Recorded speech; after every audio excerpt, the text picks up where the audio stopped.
Tonight, on History, So It Doesn't Repeat, we discuss the concept of government by force with attorney Tom Wilcutts and philosopher Stefan Molyneux, who debate whether or not government, by its very nature, is immoral. Though some say it's a necessary evil, we'll be covering whether or not it is necessary, as government has traditionally relied on force, fraud, and coercion to maintain its power.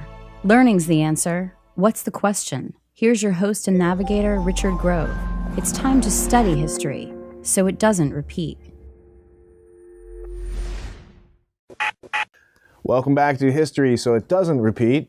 I'm your host, Richard Grove, and tonight we have a very special debate between Stefan Molyneux and Tom Wilcutts. Guiding us along our way tonight via Skype is James Corbett from the sunny climes of Western Japan. He's the host on his own end of All Things Corbett Report, but tonight he's the moderator for this debate. James, I'll turn it over to you and you can do the formal introductions of our guests. Well, thank you, Rich, and thank you to tragedyandhope.com for hosting this. And thank you to all the people out there for tuning in for this conversation. I have no doubt it's going to be a stimulating debate. And tonight, as Richard mentioned, we are talking about the question, is government by its very nature immoral? And to debate this question, we have two people who you may or may not be familiar with, so let's introduce them one by one. And rather than me belaboring an introduction, why don't I allow them to introduce themselves in one sentence or less?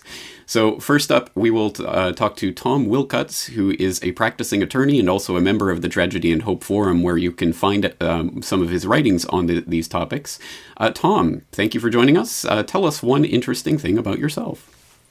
I think probably the thing that gives me the most experience to talk about this that I have myself is that some of my principal cases are against Wall Street. So they're sort of a major player on the government scene, and I have that experience. Other than that, a degree in philosophy and physics in college, so that helps a little bit, I think. So we'll see.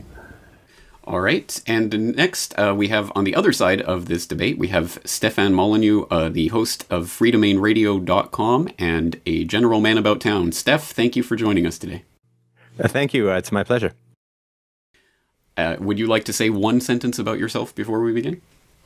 All right, it's going to be a pretty run-on sentence, but I'll do my best. Well, of course, it's Stefan Molyneux, host of Free Domain Radio. I have a master's in history, focusing on the history of philosophy, and I run the biggest, most popular philosophy show in the world with over 50 million downloads, and I'm enormously pleased to have a chance to have this conversation, and thank you so much to the host moderators and to Tom. All right, excellent. Well, let's begin the debate. Once again, the question being debated, is government by its very nature immoral? And arguing on the affirmative side of that it is immoral, is going to be Stefan, and on the negative side, Tom will be arguing against that idea. So we have decided that Tom will go first, and Stefan will follow. The order of tonight's debate will be as follows. There will be an opening remarks section of 10 minutes each, followed by 2 rounds of rebuttals of 5 minutes each, followed by questions from myself that will last somewhere in the neighborhood of 15 minutes, followed by questions between Stefan and Tom for each other of 25 minutes, and we will be concluding with a 5-minute concluding statement from each. So, without further ado, let's get into tonight's debate, and we will start with the opening remarks from Tom. And I will be timing this, and we will not be particularly strict with the timing, so I will simply ask the speaker to start wrapping up their statements once he reaches the 10-minute mark. And when I say begin, you can begin. So, Tom, take it away. You may begin when you are ready. Thanks, James. As I understand it, there are 2 principal arguments that anarchists make to demonstrate that government is inherently immoral. One of these arguments is presented as sort of a logical proof based upon reasoning alone. The other argument is an empirical argument that is based upon reviewing the historical facts. I'm going to address both of these arguments tonight, and I will start with the first one that attempts to use reason and logic alone to demonstrate that government is inherently immoral. One obvious flaw in such a claim is that government is a thing or a tool. It is not a moral actor. To say that governments are inherently evil or immoral is like saying that guns are inherently evil or immoral. Although over the course of history, both governments and guns have been used to do many immoral and evil things, it is not these tools themselves that are immoral. If a person uses a gun to commit a crime, it does not make sense to say that the gun somehow was morally responsible for that crime. The gun is merely a tool. A person who wields that tool can use it for an immoral purpose, such as a crime, or the gun can be used for a moral purpose, such as protecting the innocent. The same is true for governments. A government may be used for an immoral purpose, such as oppression, but may also be used for moral purposes, such as resisting oppression. You will find both examples during the course of history.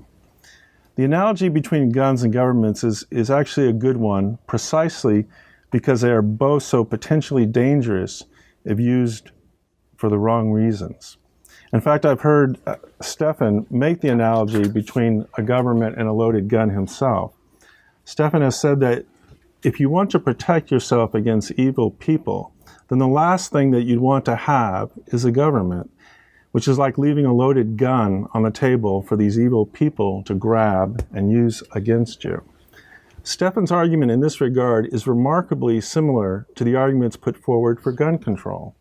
When Second Amendment advocates speak of the inalienable right to self-defense, the gun control advocates respond by saying, it is far more likely that the criminal will seize the gun and use it against the honest citizen rather than it being successfully used in self-defense. Gun control advocates will also cite to all the crimes and killings that result from guns as another reason for banning them. Anarchists make precisely the same argument against government, in citing historical instances where government has engaged in immoral or evil conduct. In both instances, these are very attractive arguments. Stefan confesses to be a reformed socialist, and I will confess to being a reformed gun control advocate, which dates back to when I was in college and John Lennon was assassinated. While the arguments for banning guns and banning government have a lot of common appeal, they both suffer from the same flaws. Stefan has correctly rejected arguments put forward for banning guns, and if I do a good job this evening, perhaps I can get him to connect the same dots when it comes to banning government. In the case of guns, Stefan understands that if you unilaterally give up guns, then you are at the mercy of those who retain them and can use them against you. The same holds true for government. Government is an organizational tool that is potentially powerful depending upon the strength of its organizational structure. Just as you can have weak guns and powerful guns, you can have weak organizations and powerful organizations. In fact, when it comes to a group defending itself, the strength of the group's organization can easily be more important than the strength of its weapons.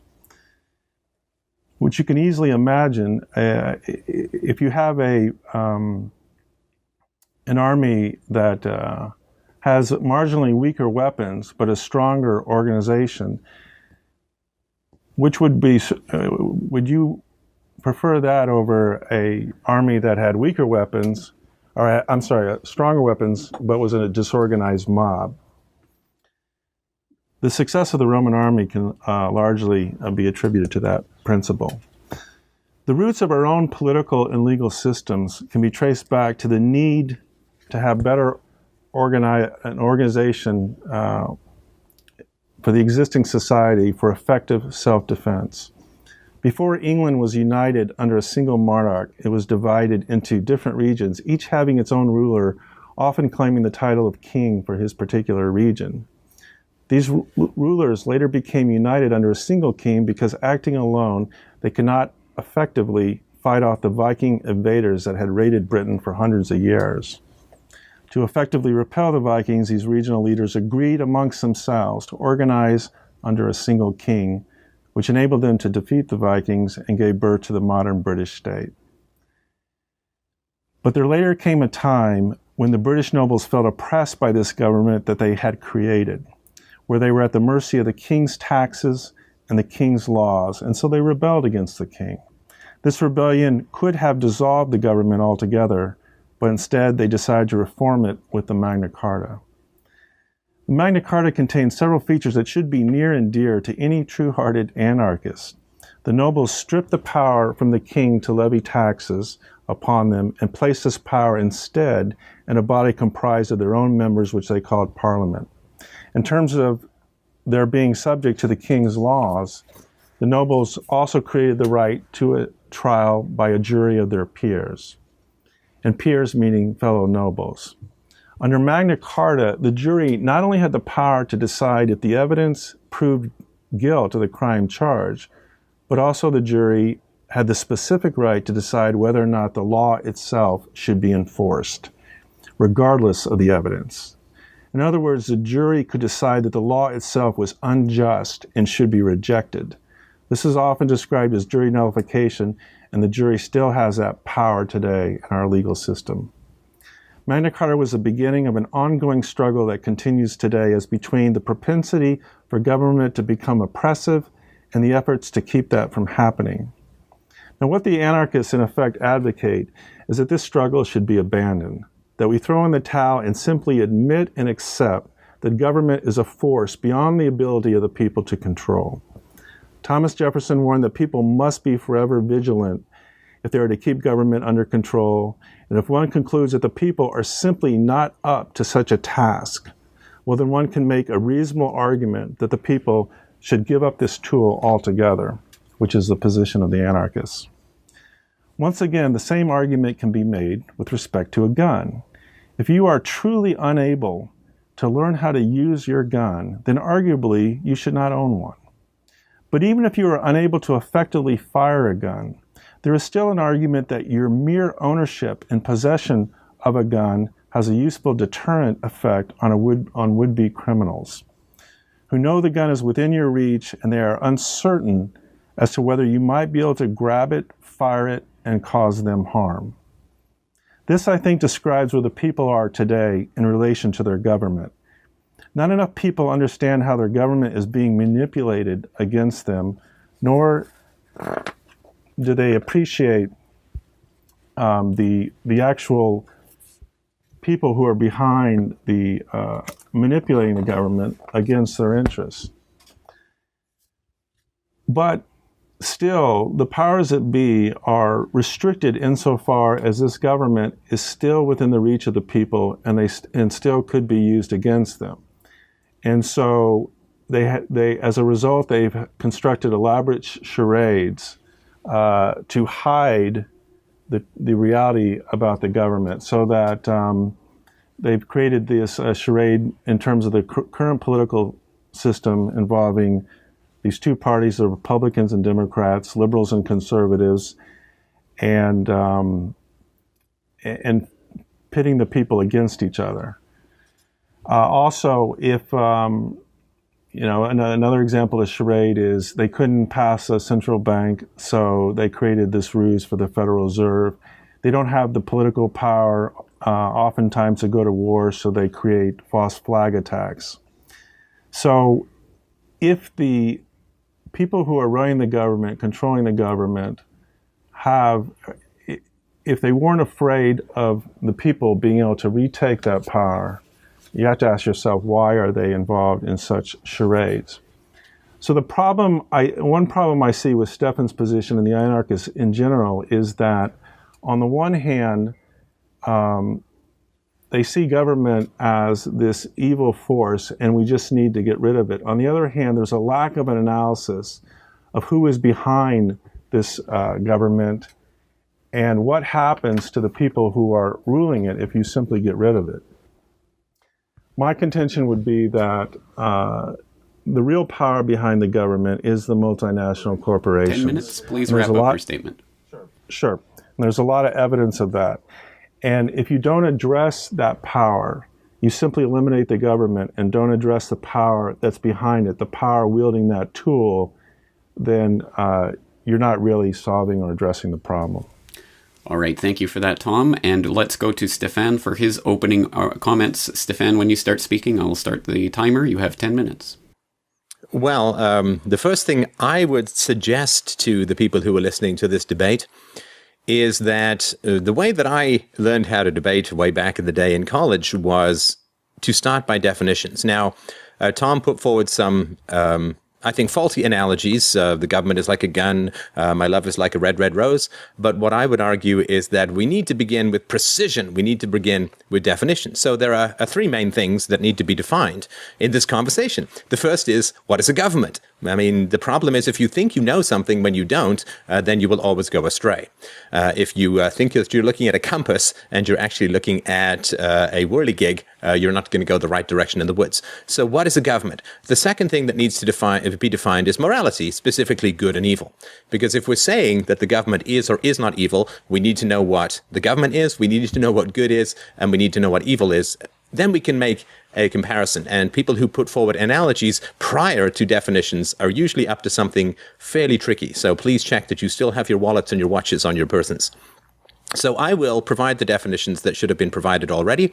The first is the government is a group of individuals who possess the legal right to initiate force in a given geographical area. Let me say that again to make sure it sinks in. I don't think this is a particularly unusual definition. It's not, pulled out of some left field. Barack Obama has said the government is force. So the government is a group of individuals with the legal right, in fact, the obligation to initiate force in a given geographical area. So that's what a government is. Now, as far as good and evil goes, obviously that's a very, very big conversation. And so I'll just touch on it very briefly here. I think that most of us will accept that the initiation of force is immoral. That's, I think, pretty essential. Violations of property rights are just a different way of initiating force. Now, you may disagree with that, but the reality is that these are things that the government bans in its legal structure. Almost all governments across the world and throughout history have banned these kinds of things. So, for instance, they have banned they have banned the initiation of force, and they have banned violations of property rights. So what we can say is that the people who inhabit the government themselves view the initiation of force as immoral, and themselves view violations of property rights as immoral. So by the government's own standards, by the legal framework's own standards, by the legal precedents that Tom is mentioning, the initiation of force and violations of property rights are immoral.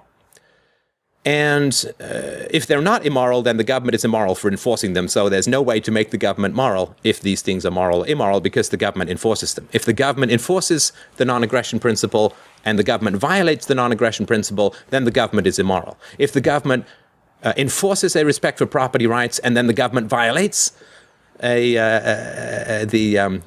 negation of property rights, then the government is, by definition, immoral. So if we accept that the violations of non-aggression principle and property rights are immoral, then the government is, by definition, immoral. I would certainly reject the idea that the government is like a tool. You could say, well, the government is just a relationship. Well, the government is just an abstraction. Well, sure, but slavery is just an abstraction. Slavery is just a relationship. Rape is an abstract category. The act of raping is a relationship between an assaulter and his victim.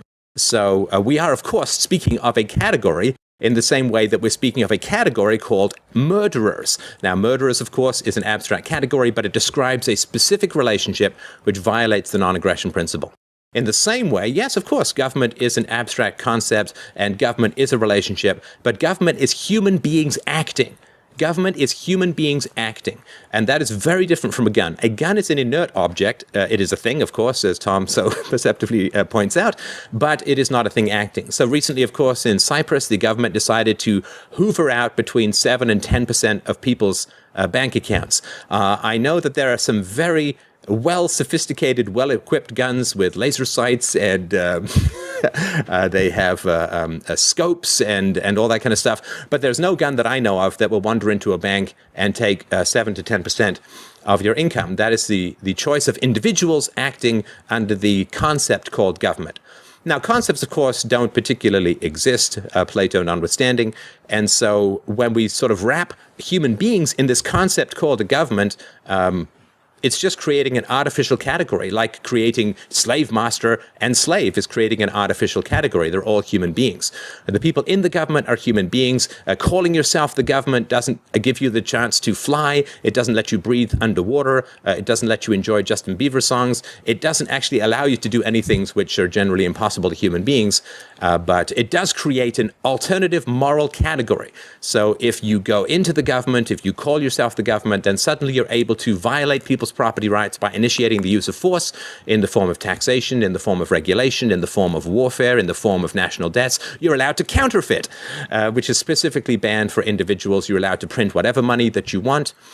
You are allowed to create these magical evil entities called corporations, which are legal fictions created by governments for the purposes of hoovering in and grabbing the financial classes to their own evil chests so that they will continue to get loans. It's a way of artificially taxing people by pretending you're taxing something called a corporation, when in fact there are only people who get taxed one way or another. So sure, corporations are bad. Sure, governments are by definition evil since they initiate the use of force. That is their very definition. Their very definition is that they violate property rights. And all of their actions are specifically banned to everybody not in this magic bubble called government, and who gets thrown in jail for doing exactly what the government does, for counterfeiting, for I cannot say to Tom, I bought a car and signed your name to it, so I can't enforce some third-party contract he wasn't part of, but the government can through something called a social contract, which is just an imaginary deal with a very real devil. So I reject that any moral claim which is supposed to be universal, which is then reversed for a particular group of individuals, is a valid moral claim. So if the government says, well, the initiation of force is wrong, you go to jail if you do it. Counterfeiting is wrong. Entering people into contracts against their will is immoral, and so on. But that's the very definition of what the government does. Then, of course, the government, by its very own definition, is immoral. And it is not an abstract thing. It is a very real, guns-to-the-neck relationship to the citizens. And it is not an inert thing. It is not a tool. It is a relationship that violates the very moral principles that it claims to uphold. And thus, by definition, it must be immoral. And I know I've only gone 7 and change, but I think that's really all I had to say for the intro. All right, yielding back the time. Okay, thank you for that, Stefan. So let's move on to the rebuttals. Again, we have 2 rounds of rebuttals, 5 minutes each. We'll start with Tom's first rebuttal, and when you begin speaking, I'll begin the timer. Okay, thank you. Well, where I would start off is with Stefan's statement that corporations are a creation of government. I recently listened to Stefan speak with an anarchist legal scholar, Stefan Kinsella, and I thought that had been explained and accepted, that a corporation is something that, I mean, insofar as governments have a role with corporations coming into existence, it's simply that they require corporations to register and provide them essentially a license. But there's nothing about a corporation that requires the existence of government. And Murray Rothbard, a very well-noted anarcho-capitalist, made this very clear. And there's a good reason he did, because Murray Rothbard, being a good capitalist, understood that no free market system that he advocated for was going to be competitive if you excluded corporations. So he explained how it is that a corporation would exist in a anarchist or voluntarist state, and this is because a corporation is just a series of contract rights. See, there's absolutely no need for there to be an existence of the government to have a corporation, and moreover, if you did away with government, you certainly would not be doing away with corporations, and if Stefan thinks otherwise, I'd like to hear him explain how that's going to happen. There's a quote from, I'm going to read from a former president of Colombia and winner of a Nobel Peace Prize about corporations. And a corporation, like a government, is an organizational tool. And that's a problem. You get rid of the people's access to an organizational tool, and the people's access is government. They're going to have no organization to counter the power of corporations, which is an organization that will survive removing the government, and they will have to deal with. Nicholas Murray Butler, I weigh my words when I say that in my judgment, the limited liability corporation is the greatest single discovery of modern times, whether you judge it by its social, by its ethical, by its industrial, or in the long run, after we understand it, know how to use it, by its political effects. Even steam and electricity are far less important than a limited liability corporation, and they would be reduced to comparative impotence without it. This is no exaggeration, for without the privileges and immunities of the corporate form of economic organization and property tenure, the industrial system as we know it could not have developed and could not exist. So fundamentally true is that that we should do well to follow the suggestion of Messrs. Burrell and Means and speak not of the capitalist system, but of the corporate system. So, in my experience, there is only one organizational tool that even has a chance to stand up to the power of the organizational tools of corporations, and that is government. You take away the government, and the corporations will absolutely have a free rein to exercise their power any way they see fit. Right now, they exercise that power to a large degree by controlling the government. Take away government, and they won't have to worry about controlling it. They'll just be unrestrained. How am I doing on the time there? We are at 3 minutes and 47 seconds. You have 1 minute and 12 seconds if you want. Okay, sure. Okay, so another point to be made is, listening to Stefan talk about the society that he would like to put in place, he's not doing away with authority. He's not doing away with the legal system or the right to use force. What he is doing is just substituting a new system. And this is one of corporate contracts, where corporate contracts now become the new law, and corporate arbitration becomes the new court system. And the idea that the free market can provide checks and balances on that power is, in my view, in my opinion, if you studied it, if you've had the experiences I've had, I think that's just simply delusional. So I'm sure we'll speak more about that. I'll drop it there rather than start a new thought. All right. Okay. Thank you. And let's move on to Steph. Your first rebuttal. When you begin speaking, we'll start the timer. Well, I'd like to rebut, but I don't feel like I was rebutted. I mean, I put forward a definition of the state, which was not addressed. I put forward a definition of good and evil, which was not addressed. And so I guess I'll deal with what Tom was saying, but I would invite him either to quibble with the definition or to quibble with the definitions of good and evil, the state or good and evil, because otherwise the proposition that the state is evil is proved logically. Anyway, so yeah, corporations, of course. I mean, contracts, you can contract for whatever you want in a truly free market, in a voluntary society. And there may be limited liability companies in a free market. Who knows? I mean, it's impossible to know how society is going to self-organize in the absence of a central coercive monopoly. And that doesn't really matter. It doesn't matter what happens in the future after we identify and begin to dismantle the immoral power of the state. It's like saying, how will the cotton be picked 100 years after slavery? Well, who knows and who cares? The question before us is slavery immoral? Is statism immoral? If statism is immoral, then we don't care about the consequences.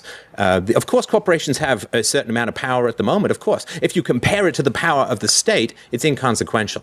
Corporations do not have nuclear weapons. Corporations do not have aircraft carriers. They do not have a prison industrial complex stretching the length and breadth of the land. They don't have the capacity to indoctrinate children for 12 years of their existence. They don't have the capacity to tax at will. They don't have the capacity to counterfeit and print money at will. These are all powers held by the state. Now, corporations, of course, because this power exists, have responsibility to shareholders, to bondholders, to employees, to customers, to make use of this power. Because if they don't, somebody else is going to. So once this power is loose in the world, then corporations, by the natural laws of what's left of the free market, are going to be drawn to use this power for economic advantage. Otherwise, they're going to go out of business and not be able to to succeed. And I know this as a guy who was a software entrepreneur for 15 years. And if we did not take tax breaks that came from R&D tax credits, if we never looked at any possible government contracts, we simply would have gone out of business. So, of course, when you get this corruption in the center of society, corporations are going to donate massive amounts of money to politicians in return for political favors, economic favors, contract favors later on. Of course, no question. But the point that Tom didn't mention, which I think is quite important, is you don't want to blend economic power together with political power. You don't want to put together, to sort of commingle the power. That's like commingling marriage and rape. This is completely wrong. A large, we'll call them corporations. I think, free market companies probably a better term, but we can call them corporations. A large corporation may have a good deal of economic clout. And how did they get that economic clout in a free market? By satisfying their customers. If they start doing things the customers don't like, guess what the customers are going to do? They're going to stop doing business with that corporation. And so if people don't want a corporation bullying and throwing its weight around and so on, then they'll just boycott, stop doing business with that corporation. And this is very regular. I mean, of the 100 companies that existed 100 years ago in the Fortune 100, only 4 or 5 of them still exist today. New paradigms come along. The mail service is overtaken by email and all that kind of stuff. Landlines are overtaken by cell phones. This is all very common. It's natural. So the only economic power that a company has in a free market is the approval of its customers. And if it begins doing things the customers don't like, then the customers will simply stop doing business with that corporation, which everybody at the head of that corporation is fully aware of. And so corporations will have to avoid doing things wrong. What happens when the government stops doing things that the people approve of? Well, nothing in particular. The approval rating of Congress is 6%. Is Congress changing its course in any fundamental way? No, of course not. Because they can print money, because they can steal money at will, because they can start wars at will, because they can imprison virtually at will. 96, 97% of all convictions are based upon threatening people with massive jail sentences unless they just cop a plea to whatever comes their way. So, no, there's no justice, no fairness, no virtue in the existing system, which is exactly what you would expect from an immoral system. And the idea that you can commingle economic power, which comes from being attractive to your customers, is like saying that being Brad Pitt is the equivalent of being a rapist because Brad Pitt is attractive to women. No, a rapist forces himself on his victims. Brad Pitt is just attractive to women. And a corporation in a free market simply attracts customers by providing goods and services that they prefer, whereas the government will force itself on you either directly through stealing your bank account, as they did in Cyprus recently, as I mentioned, or indirectly by simply printing a whole bunch of money and stealing your fixed income that way. So it's really, really important to recognize the difference between voluntarism and force, and I call anyone who's sophist who commingles these two concepts. I will assume you're yielding your 4 seconds of time. Okay, and let's move on to Tom. Your second rebuttal, 5 minutes. Okay. Well, so this notion that government acts for its own ends and does all these bad things, like one example that's often discussed is war. To demonstrate, to get to the facts and demonstrate that the government is just being used as a tool for the people who have the interest in engaging in such wars, have an economic interest in engaging in such wars, we can just look to the comments of General Smedley Butler, who was a career Marine who rose to the highest level of the Marine Corps. And after he was finished and retired and looked back, he commented upon what it is he did in the foreign ventures that he was involved in. And I'm going to quote a General Butler. Quote, "I spent most of my time as a high-class muscle man for big business, for Wall Street and the bankers. In short, I was a racketeer, a gangster for capitalism. I helped make Mexico and especially Tampico safe for American oil interests in 1914. I helped make Haiti and Cuba a decent place for the National City Bank boys to collect revenues in. I helped the raping of a half dozen Central American republics for the benefit of Wall Street. I helped purify Nicaragua for the International Banking House of Brown Brothers in 1902 to 1912.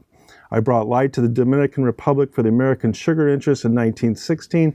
I helped make Honduras right for the American fruit companies in 1903. In China in 1927, I helped to see to it that Standard Oil went on its way unmolested."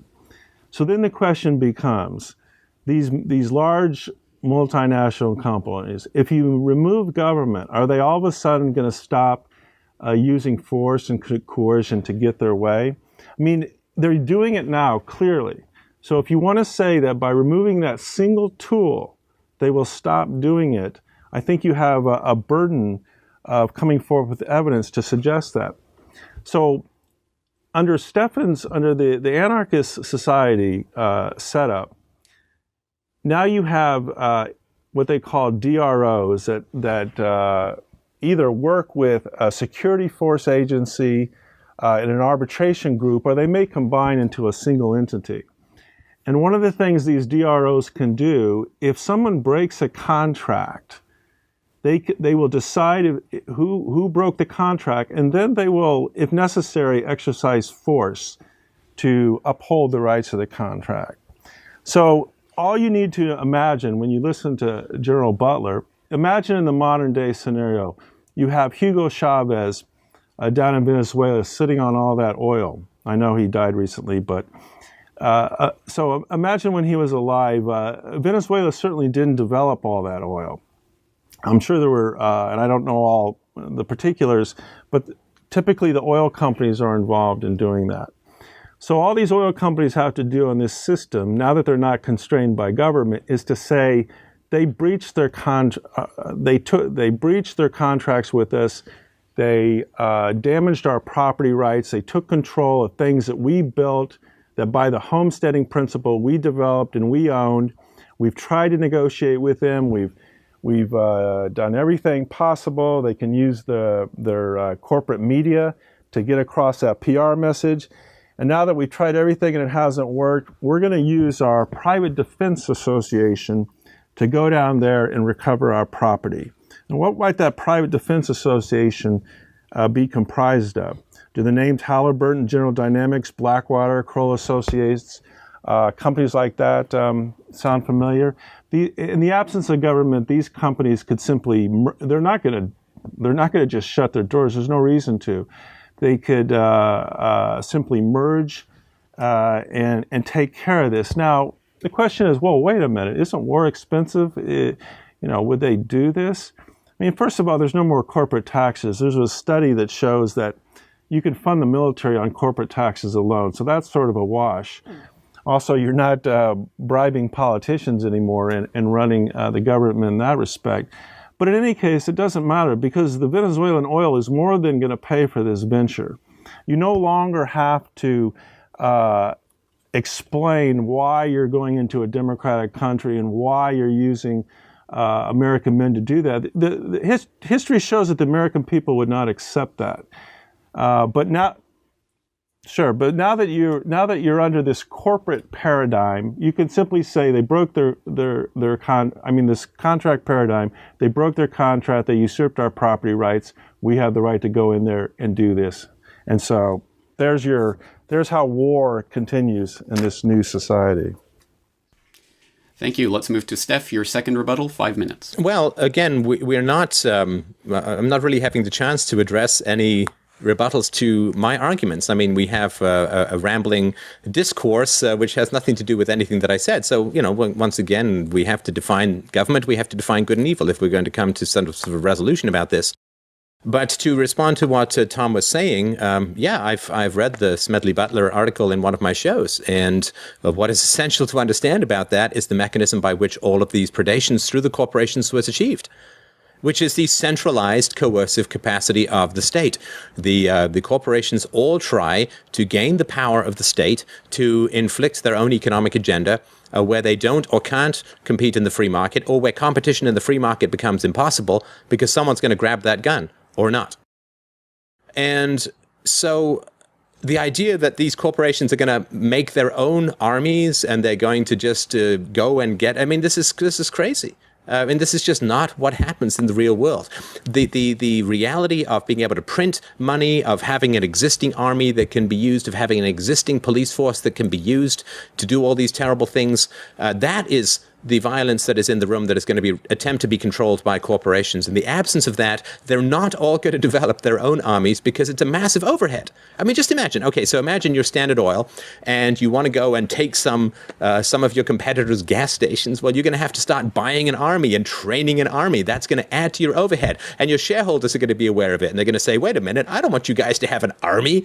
And you're going to have to start raising the prices of your gas to pay for this army that you're developing, which is and it's going to be all over the internet, and nobody's going to want to. Yeah, sorry, Skype is crashing here and there, but I'll just finish up.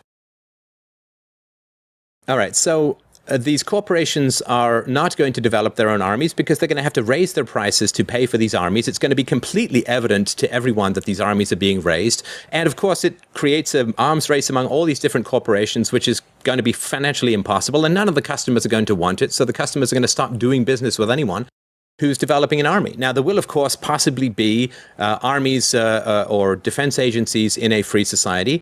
And the first question that any entrepreneur who wants to sell a defense agency contract to any group of people, the first question that entrepreneur is going to have to answer is, well, why should I give you a thin dime? Because maybe you'll just turn around and become another government. So they're going to have to show people, and they're going to have to prove to people to the best of their ability how they're going to guarantee that they're not going to turn into another state. So, I mean, I don't know exactly how that's going to happen. No individual can replicate the genius of the free market, millions or billions of people interacting to their best potential benefit. One possibility is, I promise to tell you every single bullet and every single person that I'm training, every bullet I'm buying, every person I'm training, every shell that I'm buying, and make sure that I don't buy one thing more, and I'm going to put $50 million in a third-party trust, and if anyone finds me buying more bullets than I say, then I'll give them $50 million. I mean, there's lots of things you can do to make these kinds of arrangements with people. And if anybody tries to buy hidden stuff, then they're going to have to raise prices to deal with it, and that's going to be a market signal that they're doing something nefarious and so on. So that's all possible. As far as the use of coercion goes, I think it is possible that coercion may be used in a free society. Certainly self-defense is a valid concept in a free society. If someone's running at you with 3 lightsabers and a chainsaw, yeah, I mean, you can use violence in terms of self-defense. In terms of contract, I imagine what's going to be the case is insurance, because insurance is a lot cheaper than having people armed and going out and shooting people. And violence is very much going to be a last resort. Yeah, I'll just finish my sentence and turn it back. And violence will be very much a last resort in a free society. And what I think will be much more common will be economic ostracism. Which means that nobody will do business with you in terms of selling you groceries, delivering electricity, delivering water, or anything like that until you make restitution for whatever wrong you've done. And I think ostracism is a much more peaceful, much safer, and very much more effective way of bringing people back in line with general social ethics than having a bunch of armed people running around with the ability to violate property rights and personhood at will. So, yeah, there's lots of different ways that these things can be solved. Nobody can guess how it's actually going to work. But what we do know is that the initiation of force is immoral. Government is defined as the agency which initiates force. Therefore, the government is immoral. All right, that brings us to the conclusion of the rebuttal rounds. So we move into the question rounds. The first question round will be questions from me to the debaters, and in this round, it's going to be around 15 minutes, but that will not be strictly enforced. In this round, I will ask the question at a specific person, but after that person answers, the other person will have a chance to make a comment on the answer as well. So let's start with a question for Tom. Stefan has raised the point that he has provided a definition for government in tonight's debate, but it seems that so far you have provided only an analogy about government being a tool or being a gun or other analogies like that. What would you say positively as your definition for government? I actually looked that up once. I mean, the idea that government has a monopoly over initiating force. I mean, I never heard that definition until very recently. So it's a relatively obscure definition. I don't think you'll find it in the top 5 in any dictionary.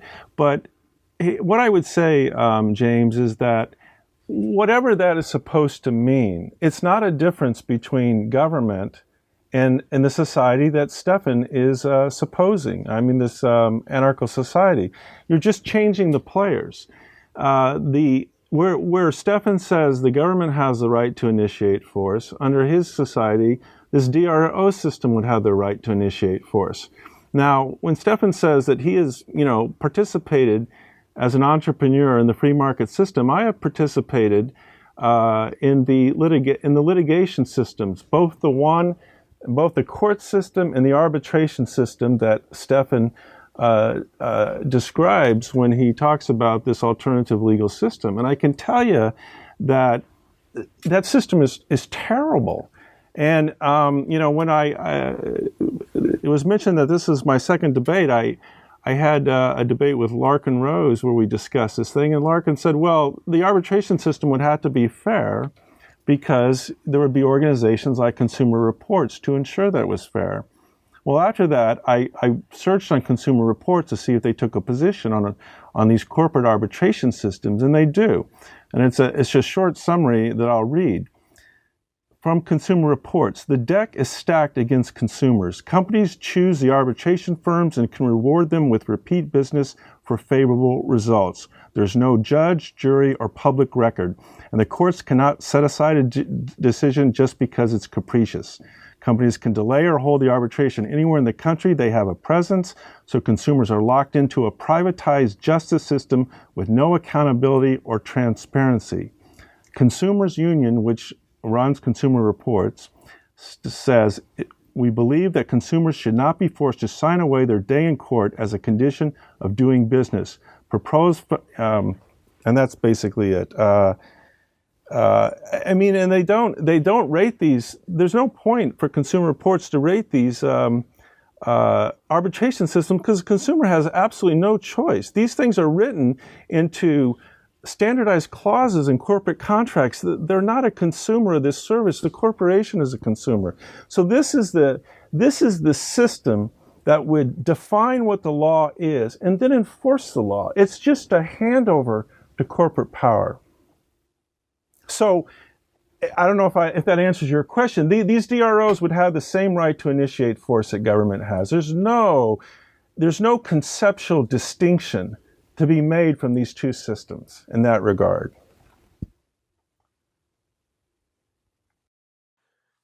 Well, Tom neither disagreed with nor agreed with the definition. He just said it was non-standard in ways that are unspecified. That is intellectually lazy, to be perfectly frank.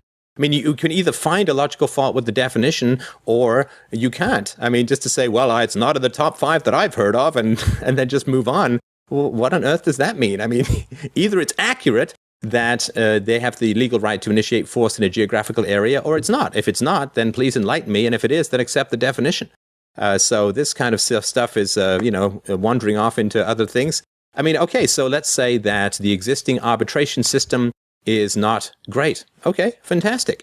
What a wonderful opportunity in a free market system for people to solve this problem. Is it possible for them to solve the problem in the existing system? Well, clearly not. I don't know why. I guarantee you there's some government regulation or some government monopoly that stands in the way. But what a wonderful opportunity. If I was in a free market system and there was a need for this kind of arbitration, then I would say, look, I am going to not get paid by the corporations. I'm not going to get paid by the individuals. I'm going to take 50-50 pay from either of them to make sure I don't favor one or the other. There's just so many different ways that you can approach this to find a way of solving it. Arbitration systems in non-quasi-legal terms are all over the place in the free market. Look at eBay, one of the world's largest employers. More than 350,000 people get their full-time living from eBay. And eBay has an arbitration system. As does PayPal, as does Visa has an arbitration system. I was in Vegas last summer listening to another lawyer who was talking about how he got ripped off in South America and he just phoned Visa. Because phoning the local police would have done nothing. You have reputation systems, you have arbitration systems. None of them involve force. None of them involve law. None of them involve courts. Because the only person who imagines that you can get any kind of justice or access to the legal system is somebody who generally hasn't tried it or a lawyer. Certainly in the past when I had a legal issue, I could either go to private arbitration, which I could get done quickly, or, as my lawyer informed me, I could try to go to court, which would take me about $250,000 and probably 8 to 10 years was his estimate. If you look at the law courts in terms of family law and so on, it's just completely ridiculous how slow, how inefficient, how ridiculously expensive it all is. So yeah, I mean, the idea that you can't have any kind of ways of arbitrating these things, having arbitration outside the government is delusional, because there's huge amounts of arbitration that continually occur in non-legal systems that are incredibly effective, that keep hundreds of thousands, if not millions, of people employed. And of course, the purpose of a truly effective justice system in the future is prevention, not cure, in the same way that the best medicine is prevention, not cure. And so if you are a company that regularly rips off its customers, that information, with the power of the web and the power of the media, will be available to just about everyone, in the same way that if you decide to order from someone on eBay or PayPal who has a really bad rating, you know in advance what kind of risk you're taking, and you're likely to steer away from that kind of person. Contract rating agencies, personal integrity rating agencies, credit rating agencies, not controlled by the government as they are now, will be all over the place. And so if you make bad decisions, maybe you'll be able to rip off one or two people, and maybe those people won't be able to get restitution from you. Maybe they'll have insurance from someone else. Who knows?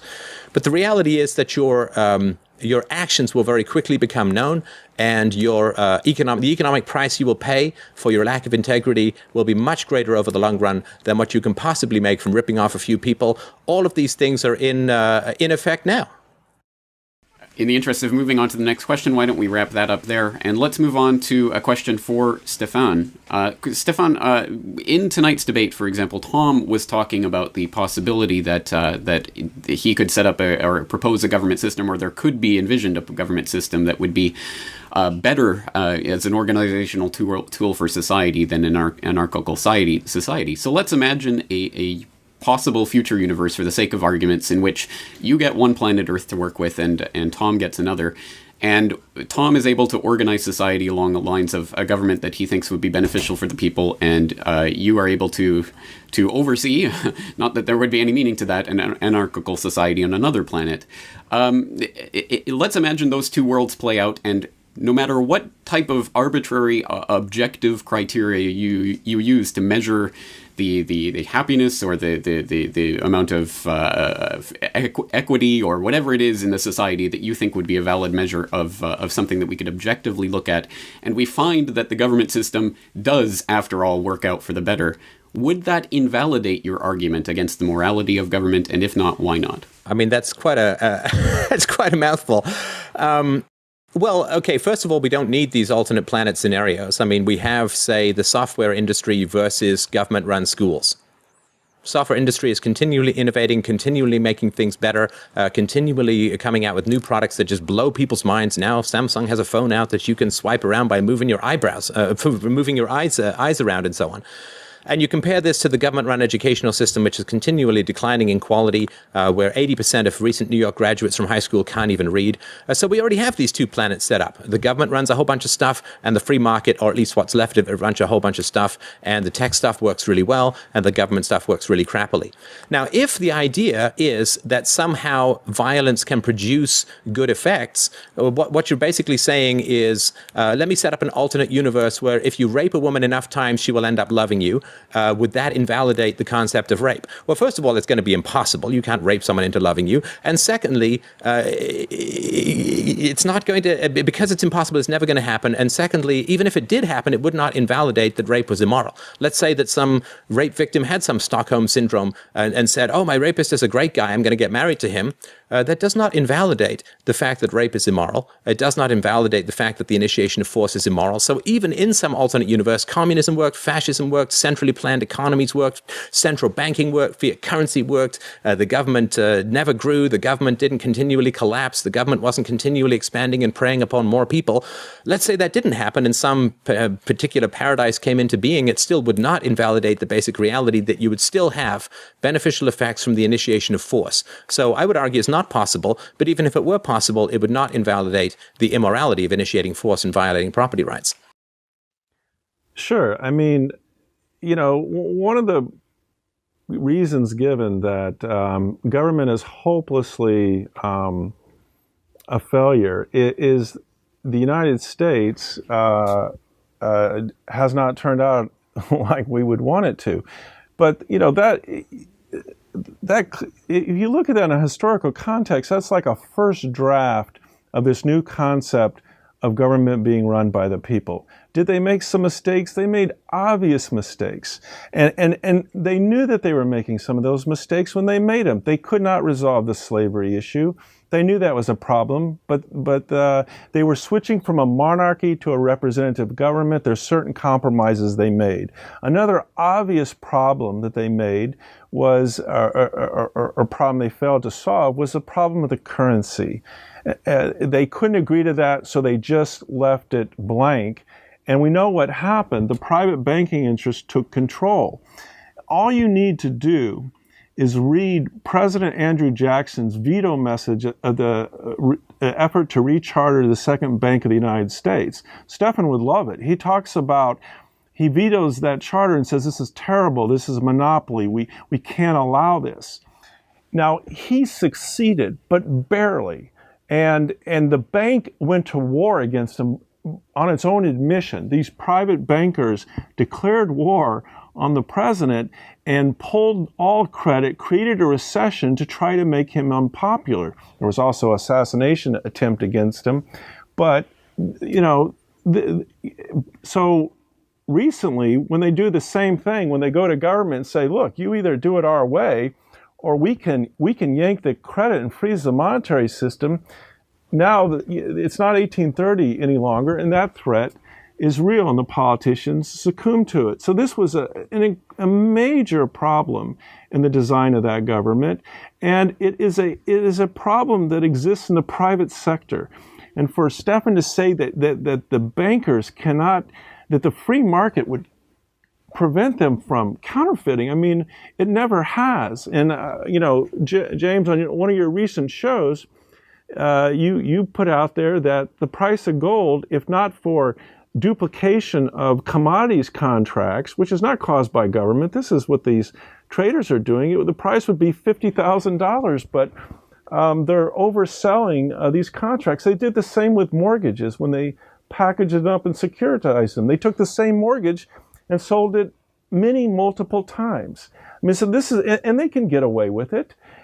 I mean, I work in this field. The only real way, without government courts or without honest state regulators, which you sometimes get, like when Spitzer went after him, you are not going to be able to take these people down or expose them. They just have too much power. Who's going to do it? I mean, not the common man. So no, I think that there are clear improvements that you can make. I mean, Stefan doesn't like public education. That's fine. There's no requirement in government that exists. There's no requirement of victimless crimes. There's no requirement of taxation. William Still, his documentaries like The Money Masters, The Secret of Oz, Bitcoin, these are all examples of how you don't need to tax the people to have a currency, and you also don't need to inflate. So you're just identifying problems and saying, we've identified these problems, therefore we have to get rid of this thing. It's not a solution at all, in my view. All right, well, we are brushing up against the 15-minute window for this period, so let's open up the floor for questions to each other. If you don't have any questions, I certainly have more of my own, but why don't we allow Tom to ask a question of Steph? Anything you'd like to ask? It's interesting how Steph describes his legal system as being different from the one in place. And I was wondering if I could play a small clip where he describes in a practical example how this legal system operates so that we all have a better idea of it. And I can then ask him some questions on that if that's acceptable. If the man is found guilty, he will receive another visit from his DRO representative. Good afternoon, sir, the agent will say. You have been found guilty of rape, and I'm here to inform you of your punishment. We have a reciprocal agreement with your bank, which has now closed down your accounts and transferred the money to us. We will be deducting double the costs of our investigation and trial from your funds, and will also be transferring $500,000 to the woman you have raped. We also have reciprocal agreements with the companies that provide water and electricity to your house, and these will now be cut off. Furthermore, no gas station will sell you gasoline, no train station, airline, or bus company will sell you a ticket. We have made arrangements with all of the local grocery stores to deny you service either in person or online. If you set foot on the street outside your house, which is owned privately, you will be physically removed for trespassing. Of course, you have the right to appeal this sentence, and if you successfully appeal, we will transfer our costs to the woman who has accused you of rape, and pay you well for the inconvenience we have caused you. If, however, your appeal fails, all additional costs will be added to your debt. I can tell you openly, sir, that if you choose to stay in your house, you will be unable to survive for very long.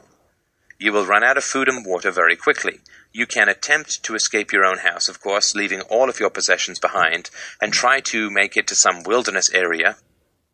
If you do successfully escape, be aware that you are now entered into a central registry, and no reputable DRO will ever represent you. Furthermore, all DROs which have reciprocal agreements with us, which is the vast majority of them, will withdraw services from their own customers if those customers provide you with any goods or services. You will never be able to open a bank account, use centralized currency, carry a credit card, own a car, buy gas, use the road, use any other form of transportation, and gaining food, water, and lodging will be a constant nightmare for you. You will spend your entire life running, hiding, and begging, and will never find peace, solace, or comfort in any place. However, there is an option. If you come with me, we will take you to a place of work for a period of 5 years. During that time, you will be working for us in a capacity which will be determined by your skills. If you do not have any viable skills, we will train you. Your wages will go to us, and we will deduct the costs of your incarceration, as well as any of the costs I outlined above which are not covered by your existing funds. A small amount of your wages will be set aside to help you get started after your release. During your stay with us, we will help you because we do not want to have to go through all of this again with you in the future. You will take courses on ethics. You will take courses on anger management. You will take psychological counseling. You will emerge from your incarceration a far better person. And when you do emerge, all of your full rights will be restored and you will be able to fully participate once more in the economic and social life of society. You have a choice before you now, and I want you to understand the full ramifications of that choice. If you come with me now, this is the best offer that I can give you. If you decide to stay in your house and later change your mind, the penalties will be far greater. If you escape and later change your mind, the penalties will be far greater still. In our experience, 99.99% of people who either run or stay end up changing their minds and end up that much worse off.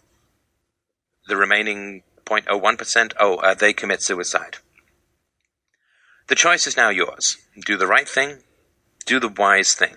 Come with me now. Okay, that's it. I gotta tell you, that sounds positively scary to me. I mean, I'm glad. I think it should. Well, okay. I think that we're heading in the direction of that kind of interconnectivity, but we haven't gotten to it yet. And some of the things. We do have some private prisons, and I think the studies on that show that those prison systems who make profit by operating prisons lobby in favor of drug laws, illegal drug laws that where they get most of their work from. I mean, you're talking about you describe a system where they're going to recover 2 times their costs. That sounds like a good profit. It's also kind of scary that a woman who accuses someone of rape, if they simply fail to prove their case, which doesn't mean she wasn't raped, she gets a bill for tens of thousands of dollars. As if there's not enough deterrence to women coming forward ask a question of some sort. Oh, sure. Yeah. Okay. So, yeah. All right. So anyway, I guess the main interest I have is how this system. I mean, it just strikes me as Big Brother, unless I'm missing something.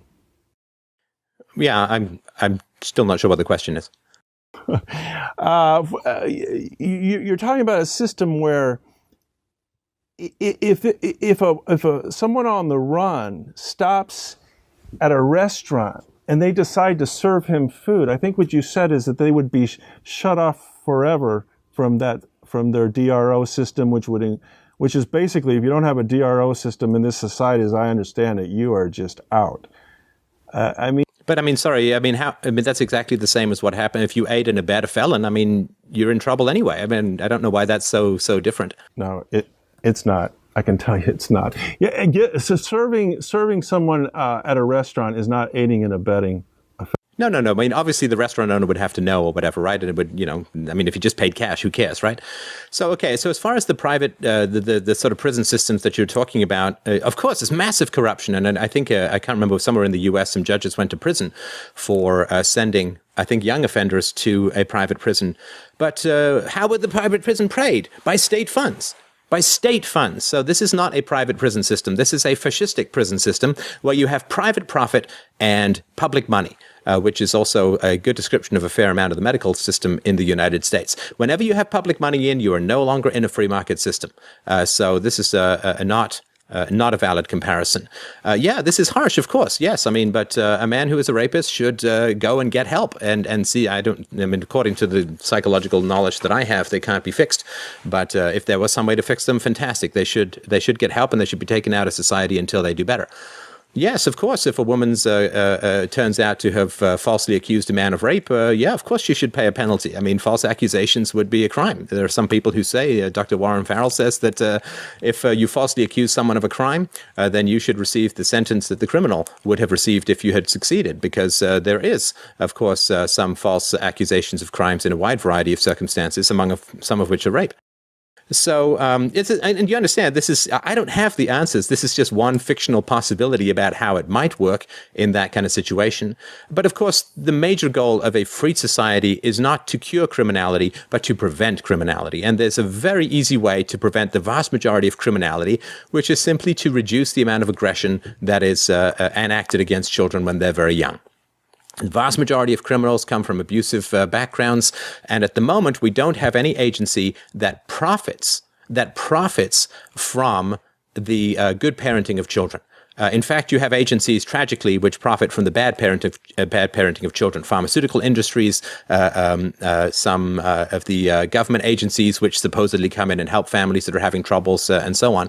And so in a free society, of course, given how expensive child abuse turns out to be for society as a whole in terms of criminality, there would be huge amounts of profits to be found from people who educated children, from people who provided insurance for parents for their children's activities, to make sure that children were being raised peacefully, without spanking, without yelling, without intimidation, without beating, without molestation, and all these kinds of things. There would be a huge amount of interest and creative ways to make sure that parents raised their children very peacefully. Vast majority of rapists were sexually abused as children. Is there nothing conceivably better than we can do to try and reduce the appalling occurrence of this crime? Of course there is. It's just right now there's no particular economic incentive, and sadly we still do have that as a necessity for a lot of human action.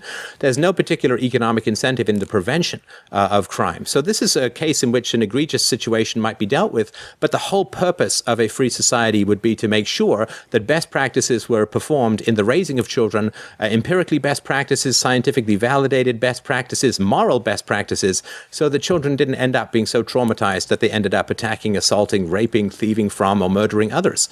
So that is something that is not present in the current society and is really the greatest complaint I have against the state of society. Stefan, your question for Tom. Well, I guess I would question if we accept, even if he rejects the definition that I put forward of the state, does he recognize that the state bans people from doing what the state claims is its moral right? So, for instance, I can't go to my neighbor and demand a percentage of their property value so I can send my kid to school, but governments can. That I can't go and slap tariffs on goods coming in and take the money and do other things with it. Whether they be good or bad things doesn't really matter. Tom, do you at least recognize that the government specifically bans that which it explicitly permits for itself?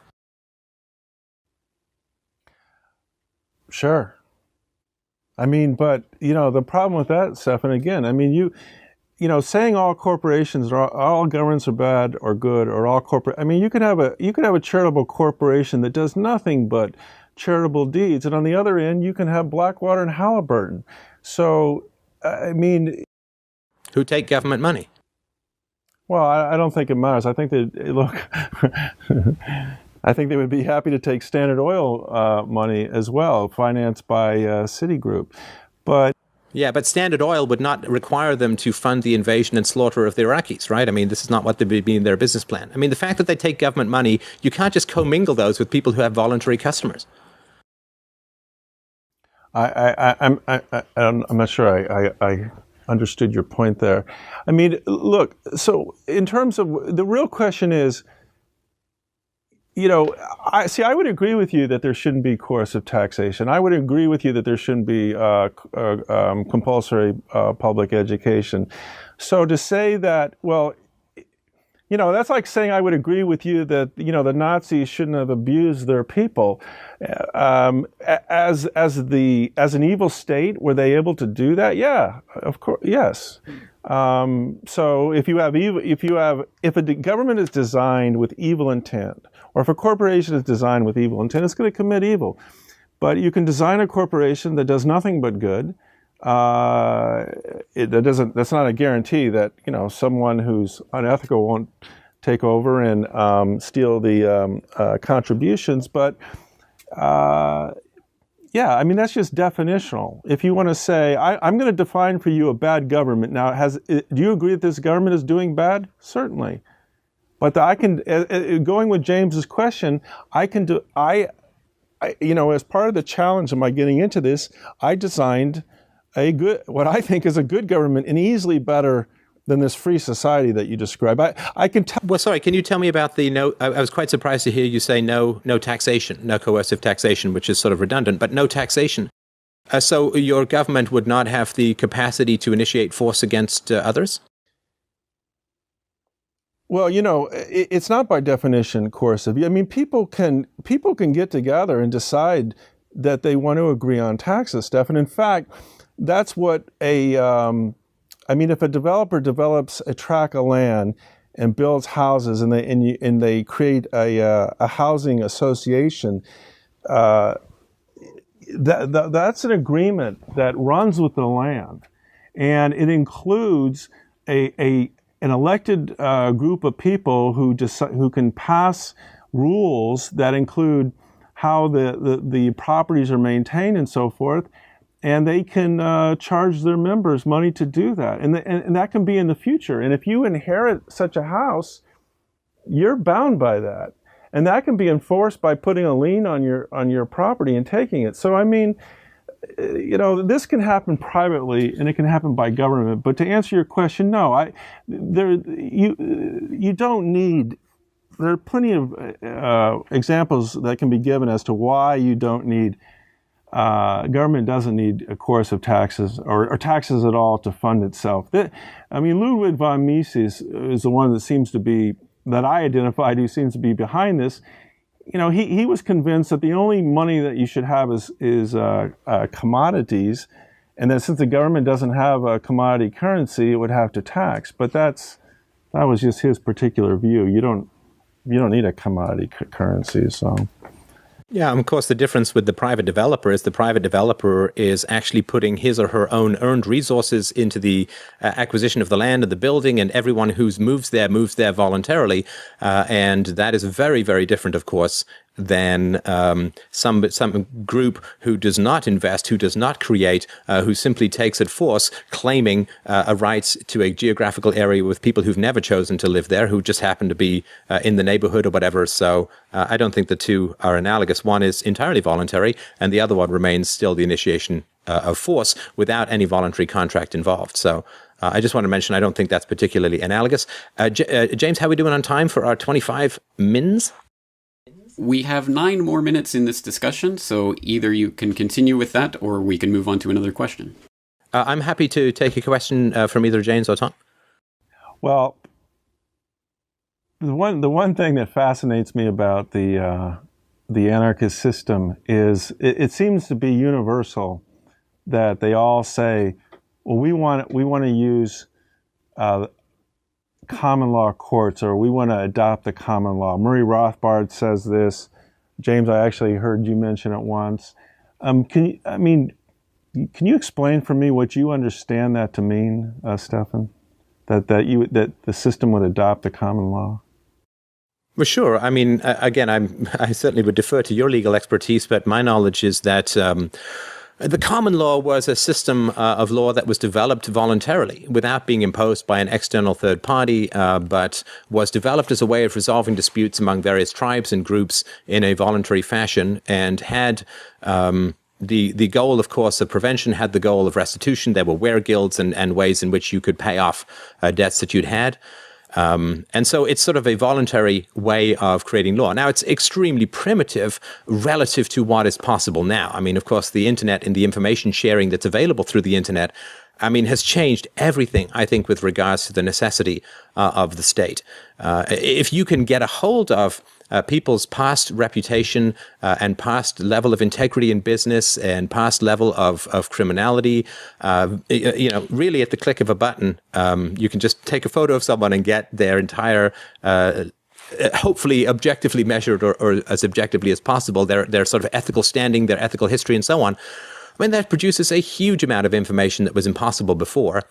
So I think that the idea behind the common law system was that it was voluntarily developed. It was fine-tuned over, of course, millennia to be as effective and efficient as possible, and was sort of taken over by the remote centralized state, and then, of course, morphed into the, millions of pages of regulations and laws and tax codes, and, to the point where you're doing 3 things illegal before you've had finished your eggs for breakfast. So I think the idea of a communally developed, voluntarily, continually refined, minimalist approach to law, which is not imposed by an external third party, was, I think, the idea behind why some people find it valuable.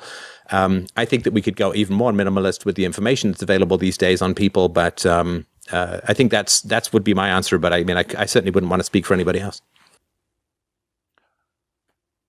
That's the first I've ever heard the common law described that way. I mean, the common law, just go to Wikipedia and look at it. The common law is the law that developed in the English legal system. The common law was developed by English judges originally and has been carried on in the American legal system by American judges and other Commonwealth, commonwealths that had the English legal system, like Australia and so forth. And Murray Rothbard refers to this, and he says, boy, this thing was great. I mean, in fact, most of, the anarchists, including Kinsella Rothbard, who refer to the English common law, said they really did a great job. These judges developed this law in such a logical and reasoned fashion, and it's so beneficial for both society and for commerce. So rather than reinvent the wheel, we're just going to adopt the common law in our new legal system. This is how I understand it.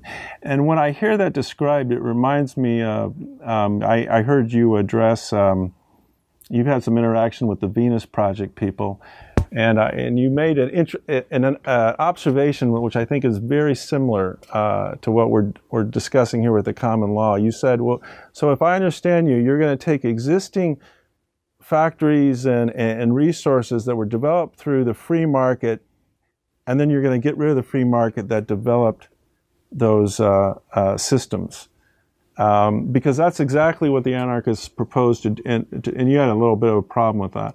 And that's what the anarchists proposed to do with the common law. The common law is always changing.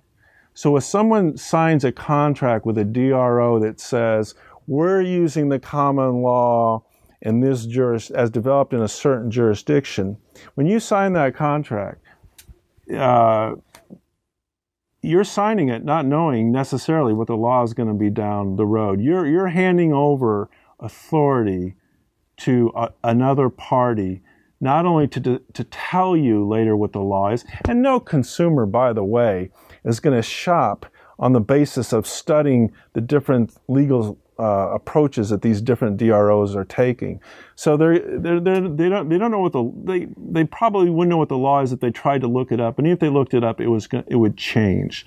So they are handing authority over to these DROs to not only tell them what the law is, but adjudicate those disputes for profit, and then send in their security force team to enforce it, which includes, I mean, we went over that rape case, but this would also be true for breach of contract. In fact, anarchist Professor Walter Block and Murray Rothbard both believed, as I understand it, that you could morally justify bringing back debtors' prisons.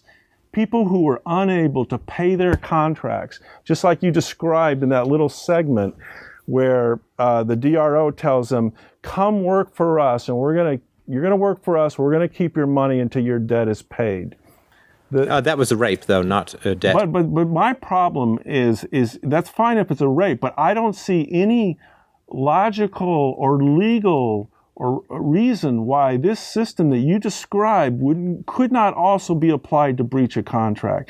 The anarchists, as I understand it, describe breach of contract as a theft of property which justifies the use of force. Well, again, I can't speak for other people as far as their thoughts about it. I mean, one of the wonderful things about a free society or a stateless society is my opinions will have as much weight as my capacity to be a consumer, right? So I might have the best idea about how to adjudicate contract disputes, and either I can become an entrepreneur and find ways to sell my solutions to people, in which case, if people agree with me that it's a great idea, then I'll get lots of customers and be a wealthy benefactor to reducing conflict in human society. Or they think I'm an idiot, in which case I lose my money and my startup costs. Or I can choose some company which I think is closest to what I think is right, and I can give them my contract for adjudicating disputes.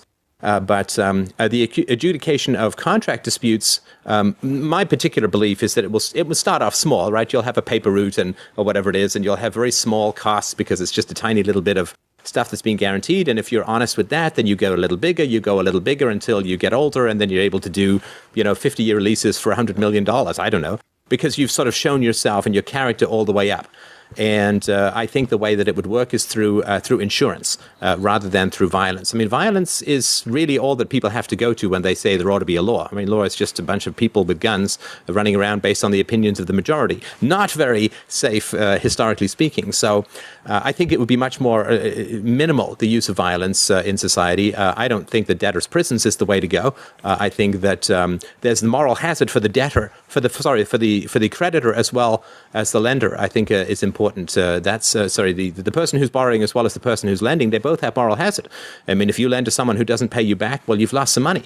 Is that quite the same as somebody coming in and stealing from you? No, because you chose to lend to that person, so you've got a moral hazard involved in that. So I think it would be very different from pure theft from that standpoint. I think you just buy insurance.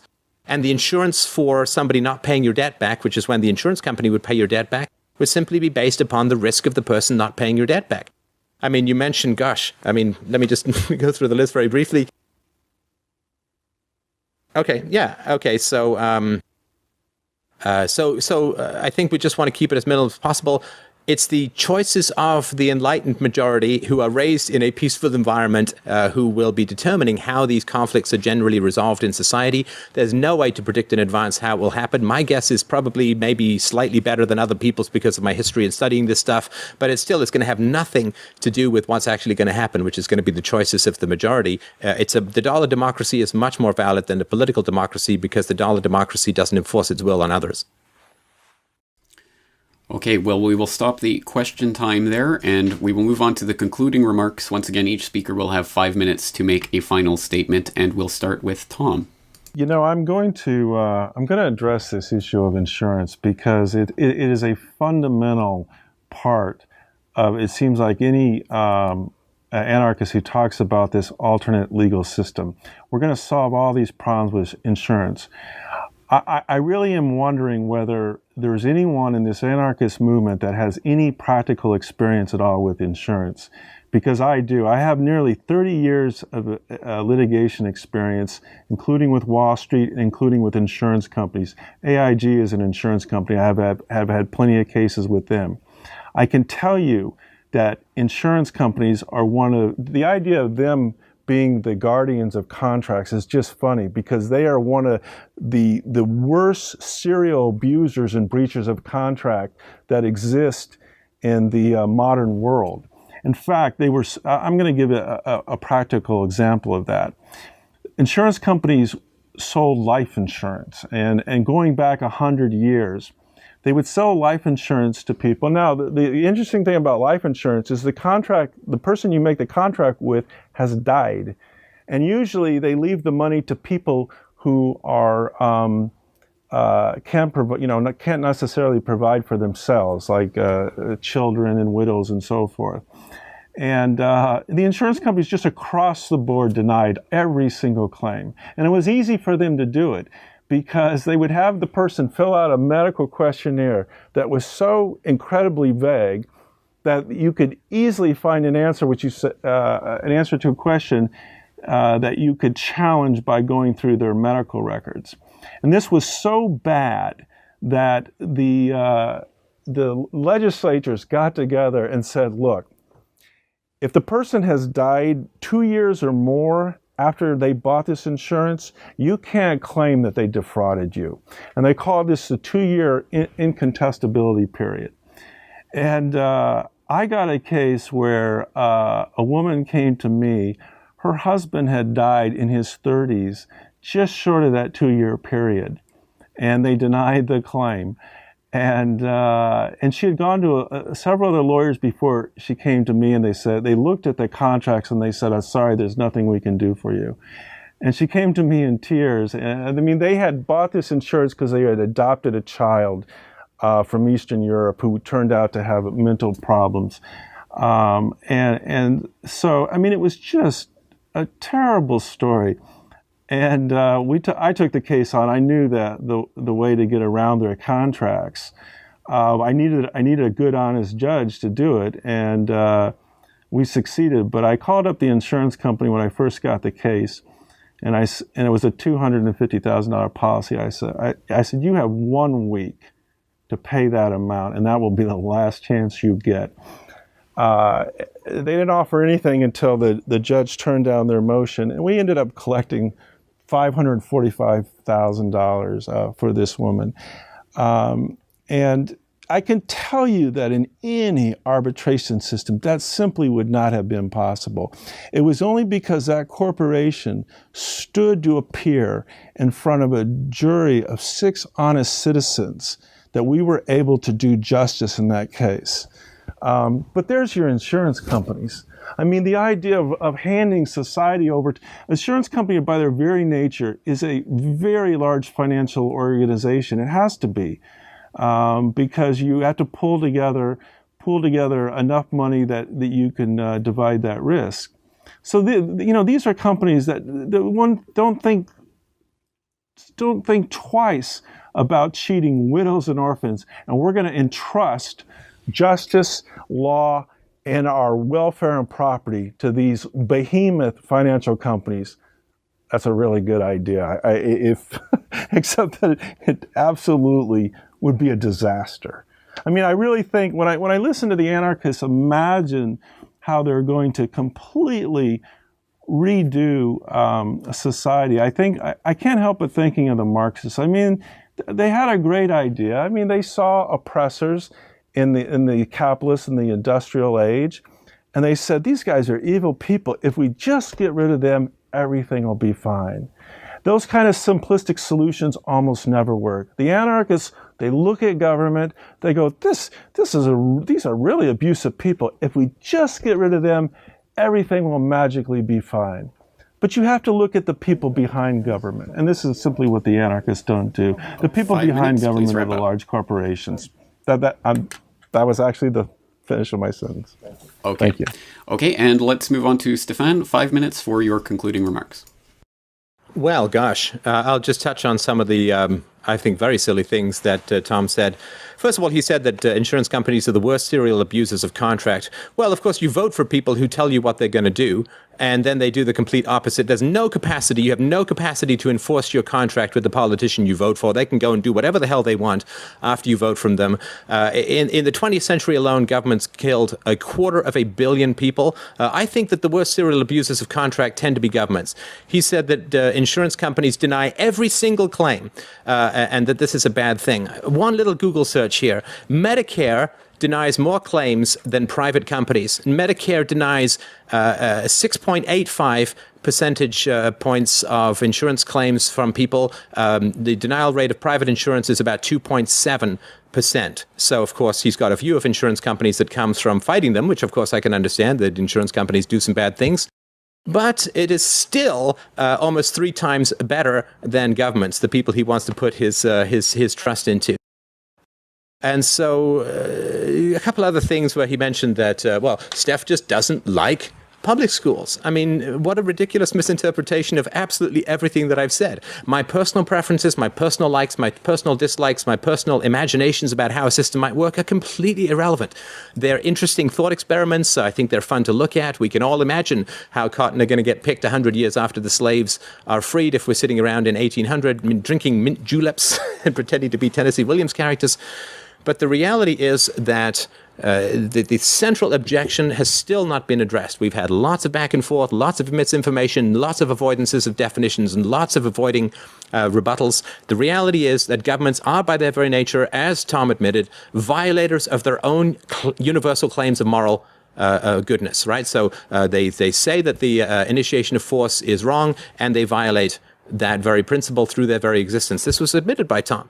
So, I mean, I don't know how you can continue to wind around like smoke in a high breeze and talk about various things that just aren't true or relevant when you've admitted the basic thing, which is that governments claim that the initiation of force is wrong. They claim that violations of property rights are wrong, and their very existence, as you yourself admits, violates both of those moral principles. Violations of both those moral principles for private citizens is the very definition of immorality, is the very definition of evil. Violations for people who claim to be the government, who have no substantive physical, emotional, psychological, biological differences from those they claim to rule over, are exactly the same as the people are people wherever you go. It doesn't matter whether they put funny hats, tea cozies on their heads, or whether they wrap themselves in anacondas and lie on a bearskin rug. It doesn't matter. They're still people.